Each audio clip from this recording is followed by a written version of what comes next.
In giving freedom to the slave, we assure freedom to the free. That's what President Lincoln once wrote. Honorable alike in what we give and what we preserve. We shall nobly save or meanly lose the last best hope of earth.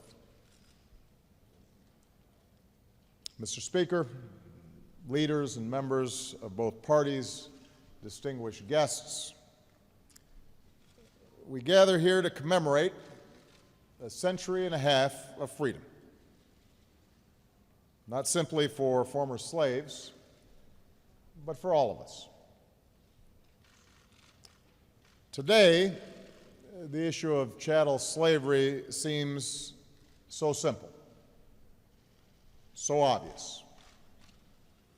It is wrong in every sense. Stealing men, women, and children from their homelands, tearing husbands from wife, parent from child, stripped and sold to the highest bidder, shackled in chains and bloodied with the whip.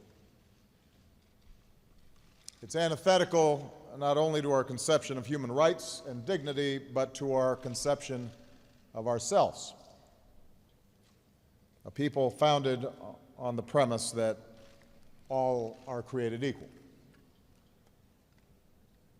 And to many at the time, that judgment was clear as well. Preachers, black and white, railed against this moral outrage from the pulpit.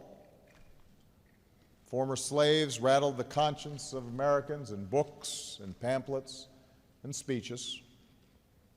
Men and women organized anti-slavery conventions and fundraising drives. Farmers and shopkeepers opened their barns, their homes, their cellars as way stations on an underground railroad, where African Americans often risked their own freedom to ensure the freedom of others. And enslaved Americans with no rights of their own, they ran north and kept the flame of freedom burning, passing it from one generation to the next with their faith and their dignity and their song. The reformers' passion only drove the protectors of the status quo to dig in harder. And for decades, America wrestled with the issue of slavery in a way that we have with no other, before or since. It shaped our politics, and it nearly tore us asunder. Tensions ran so high, so personal, that at one point a lawmaker was beaten unconscious on the Senate floor. Eventually, war broke out. Brother against brother, North against South. At its heart, the question of slavery was never simply about civil rights. It was about the meaning of America, the kind of country we wanted to be. Whether this nation might fulfill the call of its birth. We hold these truths to be self-evident, that all men are created equal, that they are endowed by their Creator with certain inalienable rights, that among those are life and liberty and the pursuit of happiness. President Lincoln understood that if we were ever to fully realize that founding promise, it meant not just signing an Emancipation Proclamation, not just winning a war. It meant making the most powerful collective statement we can in our democracy, etching our values into our Constitution. He called it a king's cure for all the evils. 150 years proved the cure to be necessary but not sufficient. Progress proved halting, too often deferred. Newly freed slaves may have been liberated by the letter of the law, but their daily lives told another tale. They couldn't vote. They couldn't fill most occupations. They couldn't protect themselves or their families from indignity or from violence. And so abolitionists and freedmen and women and radical Republicans kept cajoling and kept rabble-rousing, and within a few years of the war's end at Appomattox, we passed 2 more amendments guaranteeing voting rights, birthright citizenship, equal protection under the law, and still it wasn't enough. For another century, we saw segregation and Jim Crow make a mockery of these amendments, and we saw justice turn a blind eye to mobs with nooses slung over trees. We saw bullets and bombs terrorize generations. And yet, through all this, the call to freedom survived. We hold these truths to be self-evident. And eventually a new generation rose up to march and to organize and to stand up and to sit in with the moral force of nonviolence and the sweet sound of those same freedom songs that slaves had sung so long ago, crying out not for special treatment but for equal rights, calling out for basic justice promised to them almost a century before. Like their abolitionist predecessors, they were plain, humble, ordinary people, armed with little but faith. Faith in the Almighty, faith in each other, and faith in America. Hope in the face so often of all evidence to the contrary that something better lay around the bend. Because of them, maids and porters and students and farmers and priests and housewives, because of them, a civil rights law was passed and a voting rights law was signed, and doors of opportunity swung open, not just for the black porter, but also for the white chambermaid and the immigrant dishwasher, so that their daughters and their sons might finally imagine a life for themselves beyond washing somebody else's laundry or shining somebody else's shoes. Freedom for you and for me. Freedom for all of us. And that's what we celebrate today.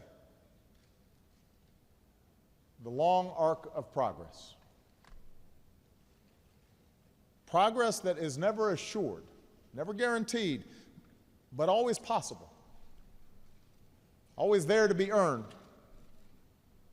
No matter how stuck we might seem sometimes, no matter how divided or despairing we may appear, no matter what ugliness may bubble up, progress, so long as we're willing to push for it,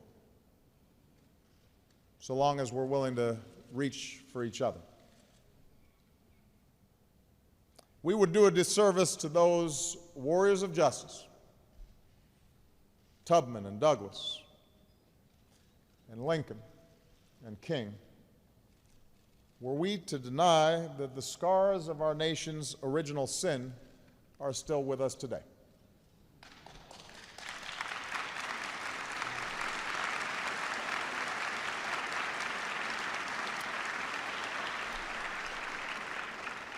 We condemn ourselves to shackles once more if we fail to answer those who wonder if they're truly equals in their communities, or in their justice systems, or in a job interview.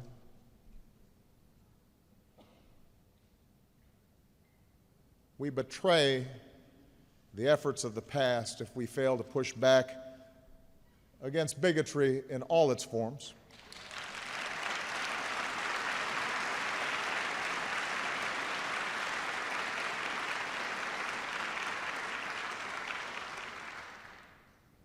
But we betray our most noble past as well if we were to deny the possibility of movement, the possibility of progress. If we were to let cynicism consume us and fear overwhelm us, if we lost hope. For however slow, however incomplete, however harshly, loudly, rudely challenged at each point along our journey in America, we can create the change that we seek.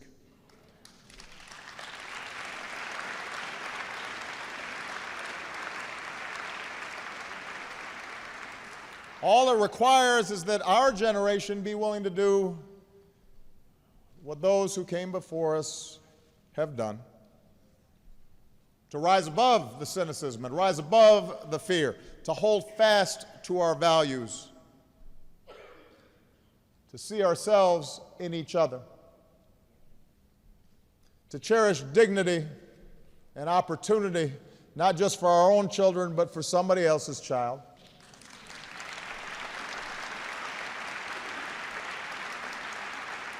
To remember that our freedom is bound up with the freedom of others, regardless of what they look like or where they come from or what their last name is or what faith they practice.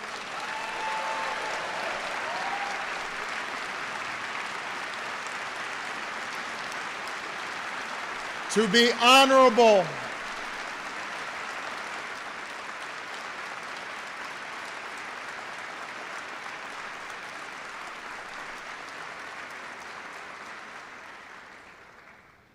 to be honorable alike in what we give and what we preserve, to nobly save or meanly lose the last best hope of earth, to nobly save or meanly lose the last best hope of earth. That is our choice. Today, we affirm hope. Thank you. God bless you.